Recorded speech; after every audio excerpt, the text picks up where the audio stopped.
Buenas, Constanza, nos alegra muchísimo la presencia suya. Vamos a aprovechar todo lo que podamos este ratico para poder dejarle a los participantes del curso un mensaje sobre gestión inclusiva. Entonces, gracias, Constanza, por acompañarnos hoy en esta pequeña entrevista. A ti, Astrid, a UNICEF y a todos los que están organizando y participando en este proceso, un saludo especial. Bueno, todos los mejores deseos para que este proceso de formación sea realmente impactante a las gestiones y a los procesos de trabajo que desarrollan los diferentes profesionales. Gracias, Constanza. Constanza ha sido una líder en temas de gestión de políticas de niñez. En realidad, todo el reconocimiento para su recorrido como gestora, como líder, ha hecho el trabajo desde el principio de lo que implica la atención a la niñez, ¿no? Pero ha tenido siempre una perspectiva frente a la diversidad, a la posibilidad de llegarle a todos los niños y las niñas. Entonces vamos a preguntarte, Constanza, dentro de la gestión que tú has hecho, ahorita estás como viceministra en el Ministerio de Educación y eso para todos es una ganancia.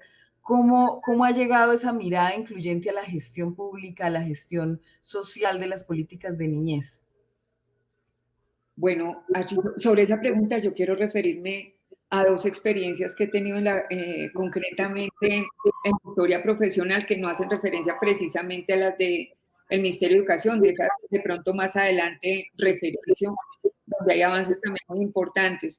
Quiero hacer referencia a un ejercicio que inclusive lo adelantamos en equipo, lo hicimos las dos con el apoyo de un gran equipo de trabajo y fue empezar en un territorio a hablar de los temas de inclusión desde la primera infancia. Y aquí se esbozaba hace unos 15 años los primeros acercamientos al proceso de trabajar en temas de una gestión integral, de una gestión basada básicamente o con miradas poblacionales.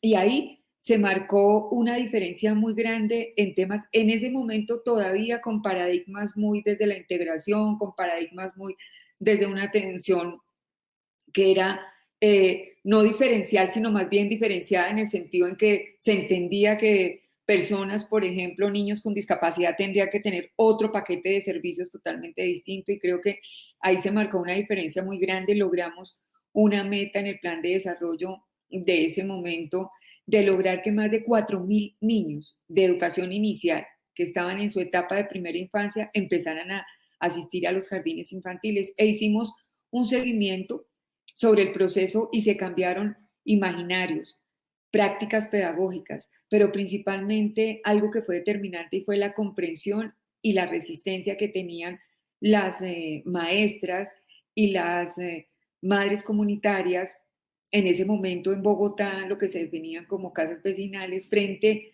al ejercicio un poco de resistir inicialmente, pero además de tener la idea que se necesitaba unos equipos amplios, grandísimos, unas infraestructuras y unas también como disposiciones institucionales muy grandes, y ellos al final relataban claramente la manera como, la verdad no necesitamos más gente, más bien denos más material, apóyenos más en este tema, y ya llegan, y con orgullo empezaban a mostrar y empezaron a generarse las narrativas, unas narrativas maravillosas, Astrid, en torno a, a cómo las familias empezaban a entender también que si contaban con el apoyo de un servicio incluyente, un servicio que lo respetara, que lo reconociera, evidentemente ellos también tenían que esforzarse por lograr de ello una posibilidad muy grande en materia de mejoramiento de las condiciones de vida. Yo creo que eso abrió, pero pues obviamente fue complejo, la articulación en ese momento con el sector salud complicada, un sistema de salud que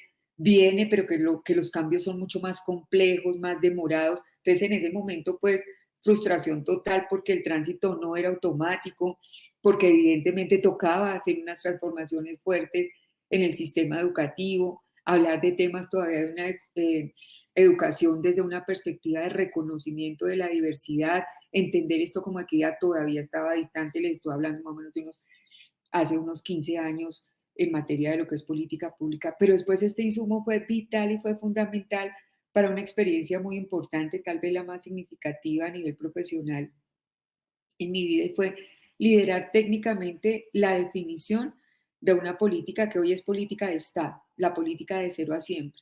Y yo pienso que tres elementos que le pegan directamente al tema que estamos hablando. La primera es que Colombia piensa una política pública no desde un problema.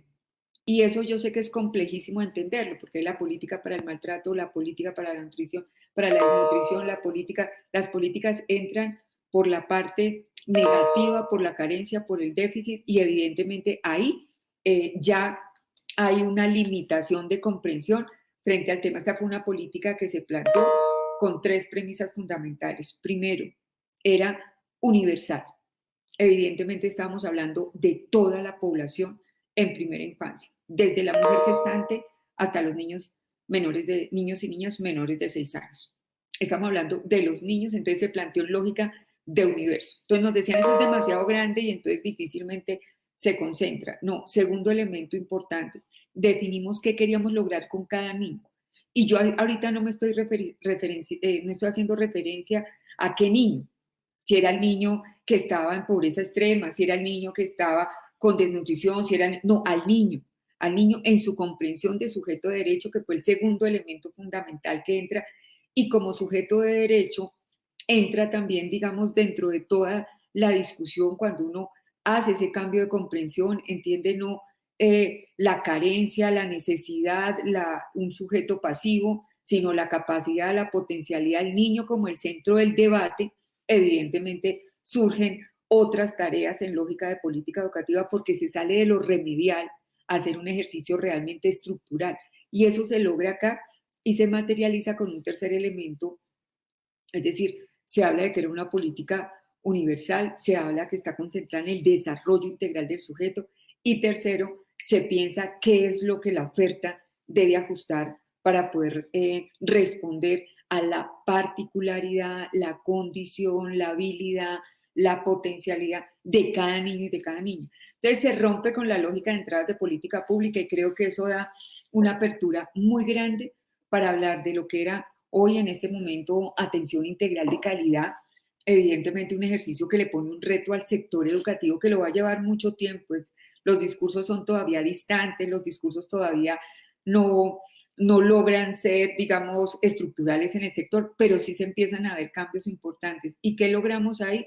Una apertura total al tema de entender la condición y la particularidad del sujeto como una variable sobre la cual se construye política pública. Esto pasa por cambios culturales, cambios normativos, ajustes también de orden presupuestal, que en un momento dado se logra, pero principalmente sensibilizar y formar a todo el talento humano que tiene que hacer de esto ya posibilidad en los diferentes servicios. Estamos hablando de los servicios de educación inicial en todas sus modalidades, servicios de salud, servicios culturales o servicios educativos concretamente en el marco de lo que hoy me estoy moviendo.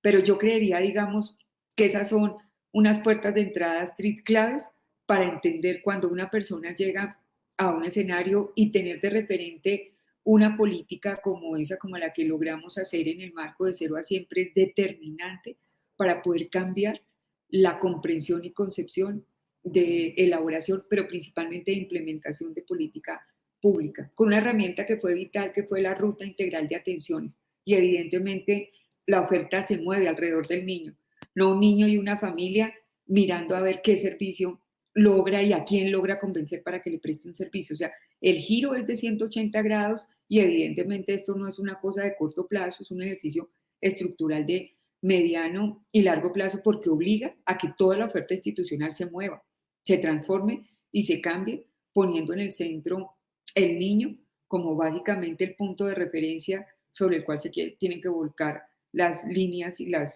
esfuerzos de política pública. Eso diría yo sobre esa primera pregunta, Astrid.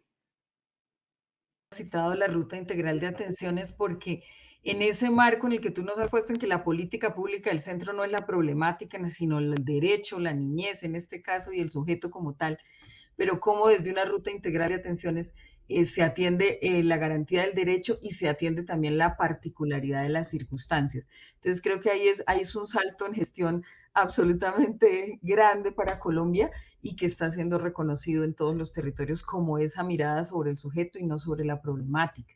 No se trata ya como de apagar incendios, sino de garantizar desde la base todos los derechos por esa universalidad. ¿Por qué, Constanza? Y esta es la segunda pregunta para que nos ayudes a reflexionar en esto.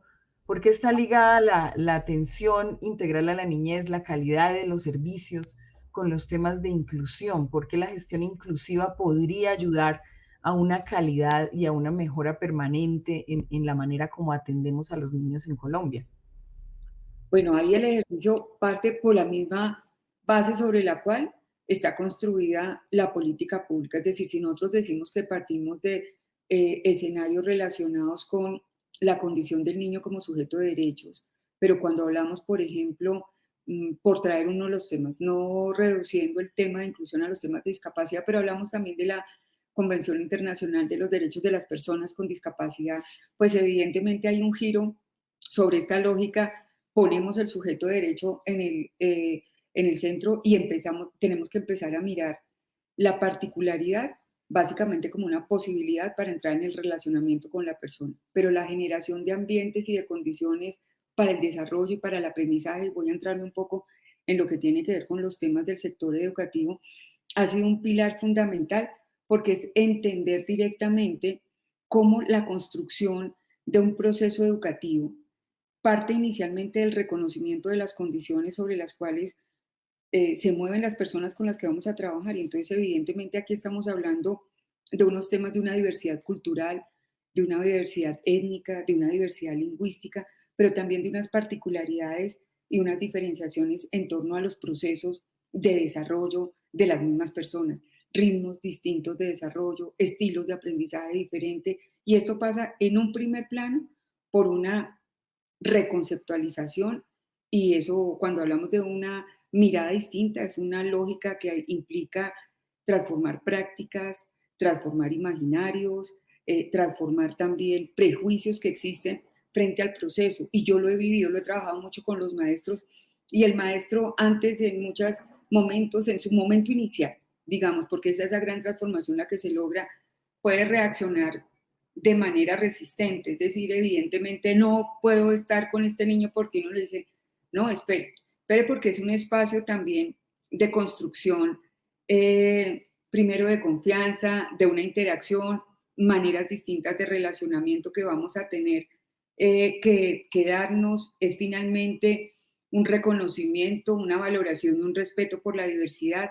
Y eso tiene que estar acompañado de una transformación de prácticas, porque no es solamente decir, sí, yo reconozco que cada niño es distinto, que cada niño tiene un ritmo diferente de desarrollo, un estilo diferente de aprendizaje, cada uno tiene una historia y un contexto distinto, sí, también, pero sigo con un currículo estricto, unificado, homogéneo, inflexible. Entonces uno dice, bueno, pues no ha hecho una transformación de la práctica.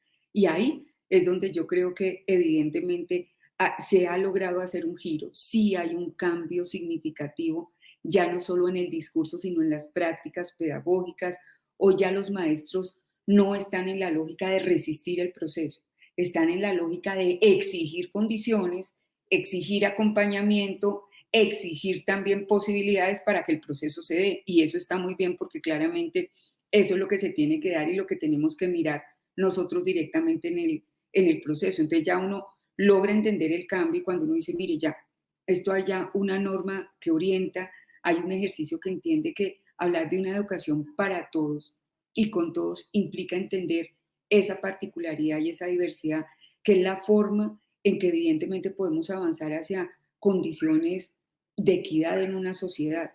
Reconocer la particularidad implica y obliga a generar condiciones de paridades de que arranca el mismo momento de la vida, que es donde se empiezan a generar las grandes diferencias y los grandes, digamos, brechas que se dan, y lo cual afecta todo el proceso o todo el ciclo de vida de cada persona. Así que evidentemente ahí hay unos elementos muy importantes para poder entender que esta mirada general de política pública parte desde los temas de reconocer, y por eso decimos no estamos hablando solamente de discapacidad, pero hay unas particularidades para entender la discapacidad. Es un cambio general en el sistema educativo y en la comprensión de todos los mecanismos, condiciones, comprensiones, concepciones, prácticas para reconocer inclusive la diversidad como el punto esencial donde se genera la riqueza de lo pedagógico. La construcción y la interacción se da prácticamente a partir del relacionamiento y el respeto por la condición del otro. Poniéndolo en otros temas, cuando se hablan de habilidades sociales, de todo el tema de competencias socioemocionales y demás, cuando uno habla de la empatía, de la posibilidad del reconocimiento y el respeto por el otro, está entendiendo que este es un ejercicio de construcciones conjuntas entre personas que somos distintas, diferentes, de lenguajes, de condiciones, de estados inclusive de salud, de formas de pensar, de particularidades por temas de discapacidad. Y ahí hay un nicho total, digamos, por seguir explorando, pero vale la pena reconocer que sí hay un giro importante. Insisto en que las preguntas que hacen y las exigencias que hacen hoy los maestros son otras. Ya no es la resistencia misma al proceso que podíamos tener hace 10 años. Y ahí cuando uno ha acompañado el proceso, pues por mucho tiempo, vale la pena decir, por varias décadas trabajando en este ejercicio, uno sí nota ya los hitos distintos que se marcan en los momentos de las prácticas. Que si hoy entonces se puede hablar de unas prácticas inclusivas en las instituciones educativas. No, no, no, no, el proceso se está desarrollando, hay avances importantes, pero la agenda es fuerte y es de mediano y largo plazo también. Se están haciendo inversiones importantes con temas que tocan la parte estructural del sistema educativo, con inversiones importantes por matrículas de niños con discapacidad, por reconocimiento de docentes adicionales para cuando se va a atender población con discapacidad, por ejemplo, para el caso de discapacidad, pero para el caso, por ejemplo, étnico, avanzar en la normativa de un sistema educativo propio, de un estatuto docente para la población negra, afrocolombiana, raizal y palenquera. O sea, aquí hay un ejercicio, digamos, de muchísimo más envergadura, más amplio, pero que da cuenta de una política que orienta la inclusión y la equidad como un eje central de respeto a la diversidad para poder establecer todas las líneas de política pública. Grandísimo el reto, pero también grandísimos los avances. Lo puedo decir con conocimiento de causa, que de 10 años acá las preguntas en realidad son diferentes, las de los maestros, como dices tú. Vamos a hacer una última pregunta para mantener nuestros acuerdos sobre los tiempos, pero que es muy importante, y es que vamos a seguramente dentro de los funcionarios que van a abordar el curso, dentro de la gente que pasa, va a haber gente que toma decisiones sobre niñez, ¿no? No sabemos si después va a haber un gobernante local, un gobernante territorial, alguien que está en cabeza de toma de decisiones. ¿Cuáles serían como esos indicadores o esas recomendaciones que tú les harías para que su gestión sea incluyente? Porque también sabemos que pueden pasar por una gestión y en la que pues no haya grandes transformaciones o no dé pasos que den continuidad a esas políticas incluyentes para la niñez. ¿Cuáles serían como esos consejos, esas recomendaciones o esos indicadores que tú dirías no se les vaya a olvidar esto y esto en la continuidad de la implementación de las políticas para niñez? Vale, mira, yo ahí más que ir a ser muy creativa, yo más bien la invitación que hago a todo funcionario o persona que profesionalmente tiene la posibilidad de trabajar y de tomar decisiones y de orientar procesos de política pública, yo me voy a ir por la norma. Primero, gobernantes locales, departamentales. El Código de Infancia y Adolescencia lo definió claro, de manera clara y contundente. Es obligación de todo gobernante tener una política prioritaria y diferencial en temas de infancia y adolescencia, con presupuesto, indicadores y metas de resultado. Esto ya no lo ponen en la lógica de voluntad, de compromiso, de claro, ese es un segundo elemento, pero quiero decir, previo a un ejercicio de una voluntad política real de transformación, hay un tema de norma. Eso está muy bien desarrollado en el Código de Infancia y Adolescencia y después la ley 1804, la ley de desarrollo integral de la primera infancia, lo retoma y lo desarrolla muchísimo, muchísimo más. Entonces, partimos primero de una obligatoriedad. Segundo, hay un elemento y es tomémonos un momento, el tiempo, y hay muchas orientaciones, hay muchas guías. De cero a siempre desarrolló un material que se encuentra y se baja fácil por internet, una guía de desarrollo territorial para trabajar políticas de infancia. Y evidentemente ahí uno dice, paso uno, haga un reconocimiento de las condiciones y caracterice, no diagnostique, caracterice la población infantil de su territorio. porque la población infantil y las condiciones de los niños y niñas de Nuquí, bien distintos a los de Uribia y bien distintos a los de cualquier municipio del Cauca. Entonces, ahí es, dese la tarea de conocer, y esto es un cambio entre diagnosticar y caracterizar, porque cuando uno entra por la línea de diagnóstico, entonces hace el listado de los problemas.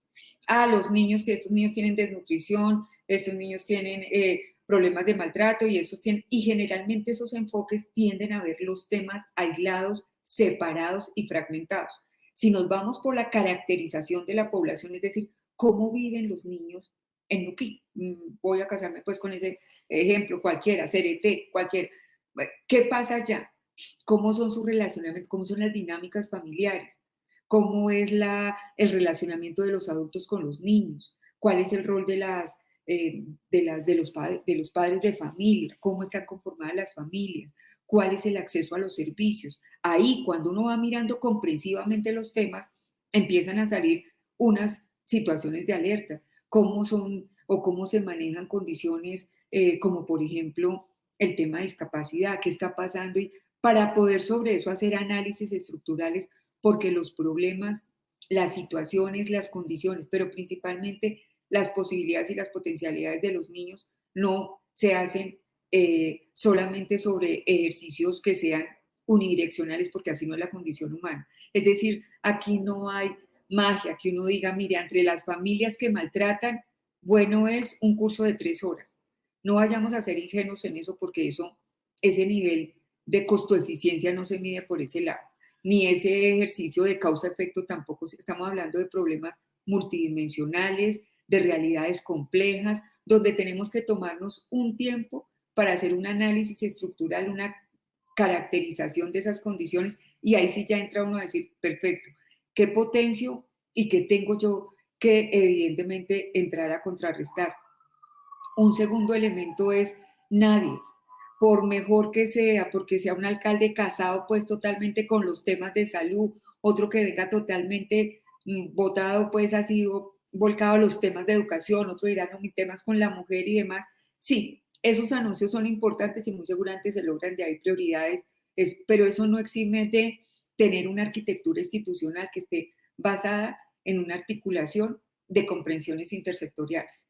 El problema de un niño detrás de un tema, por ejemplo, de desnutrición, puede estar acompañado por un tema también de abandono, puede estar acompañado por un tema de pobreza, puede estar acompañado de un tema de falta de un servicio o social o un servicio educativo, por una pésima atención en el sistema de salud o sencillamente por una negligencia familiar. Así que el ejercicio amerita comprensiones locales, territoriales y poblacionales como lo que estamos diciendo, pero también análisis ya a nivel institucional de acciones interinstitucionales e intersectoriales para poder hacer ejercicios que sean realmente de impacto a la población. Un tercer elemento, esto hay que trabajarlo con un ejercicio que tiene ya el país, que es, hoy nosotros podemos tener registros administrativos con nombre, apellido y dirección de cada uno y cada una de nuestros niños, niñas y adolescentes. Así que está la trazabilidad para hacer proceso. No pensemos en hacer ni líneas de política pública ni orientación trabajando masivamente. Vamos a trabajar con todos los niños que no, porque puede haber un caso de un niño particular que puedes tener un tema, insisto, me vuelvo, el caso de desnutrición, pero resulta que es que ahí de fondo es un problema migratorio.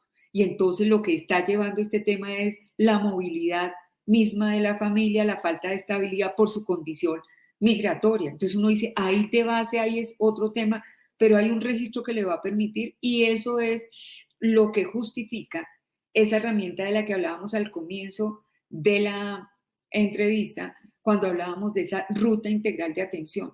Claro, esto no quiere decir que tenga que haber un ministerio o en el caso local una secretaría por niño. No, ahí es una gran capacidad de gestión de información que me permite a mí tener registros individuales para poder hacer articulaciones intersectoriales. Eso es una condición básica para lograr tener impacto, porque yo claramente un niño que esté hoy, por ejemplo, desde el sector en el que hoy hago parte educativa, un niño que no volvió a la institución educativa, yo ya tengo cómo ubicarlo. Y claro, sé, hay una condición, por ejemplo, de vulneración por la familia, hay una vulneración o hay un riesgo muy alto de que el niño esté siendo o esté en una acción de explotación laboral. El niño hoy está cuidando a un hermanito menor en la casa y no es una línea para todos los niños que no estén asistiendo a la institución educativa. Vamos a hacer una campaña solo de... Hay que empezar a bajar entre esas miradas masivas, hacer un ejercicio mucho más focalizado y particularizado para poder entender líneas de trabajo y hacer movilidades e impactos a las instituciones. Un cuarto elemento sobre este ejercicio es trabajar mucho los temas de calidad. Y trabajar los temas de calidad pasa claramente por reconocer que la calidad no es es un proceso. La calidad se va logrando cualificando las personas que trabajan en el servicio, cambiando comprensiones y concepciones sobre las mismas apreciaciones que se tienen. Hemos hablado de los temas de discapacidad, pero el tema, por ejemplo, migratorio es fundamental trabajar muy fuerte los temas de xenofobia, fundamentales para poder garantizar el reconocimiento, el respeto y la aceptación de una condición particular como la que puede estar viviendo esa población. Así que hay acciones que en los temas de cualificación del talento humano tienen que tenerse en cuenta. Hay que invertir en temas de comprensiones o de creación mejor de ambientes y entornos dignos y espacios que dignifiquen. Eso lo tiene que tener las líneas también que se trabaje. Para eso, materiales que inviten a la innovación, al cambio, a acciones que sean, por ejemplo, desde el campo educativo, pedagogías mucho más activas, de innovación, que partan desde el interés de los niños, que rompan la convencionalidad de la lógica como están organizadas las aulas, cómo se organiza un espacio de clase, cómo son lo convencional del relacionamiento con la familia y que sea muy disruptivo. Ese es otro elemento vital y fundamental para quienes tengan esa gran posibilidad, como es tomar decisiones y reorientar procesos de política pública. Y evaluar y monitorear no puede ser. Evaluar es muy costoso, pero no evaluar es más costoso. Evidentemente, ahí tiene que haber un esquema de monitoreo en cual sea la gran apuesta de política pública. Si se hace una muy buena caracterización, realmente se van a lograr identificar focos, porque yo también tengo clarísimo que en periodos cortos de tiempo uno no puede organizar todo, pero sí hay políticas de base, e insisto en esto y invito como la que hay en temas de primera infancia, la desarrollo integral, que uno encuentra la posibilidad de ver todo el universo con una gran apuesta de desarrollo humano a través del desarrollo integral de los niños, pues ahí hay cabida para darle prioridad. Yo sí quiero desarrollar una gran propuesta de trabajo con familia, pero como tengo una muy buena caracterización ya de mi población, yo sé que acá, por ejemplo, las familias no le dedican tiempo a los niños. También sé que existe una mirada un poco fuerte frente a las pautas y prácticas de crianza. O también sé que hay mucho temor y, por ejemplo, en lo que estamos viviendo ahorita, entonces hay temor de las familias y lo que hacen es una sobreprotección que también maltrata y entonces no se deja y no se permite también, por ejemplo, situaciones como el retorno en presencialidad a las instituciones. Pero la clave de poder identificar problemas parte de una muy buena caracterización con esos 4 o 5 elementos, Astrid, que yo recomendaría tener siempre en cuenta y no solo para temas de discapacidad, porque evidentemente detrás del niño con discapacidad hay una historia, hay una familia, una condición, hay una meta de salud, hay una de lo educativo, de todos los componentes. No, excelente. Esta última respuesta nos ha dado muchísimas herramientas para poder movilizar cosas en el curso. Mil Como gracias. siempre, un abrazo. Chao, querida, gracias. Un abrazote. Gracias por el espacio.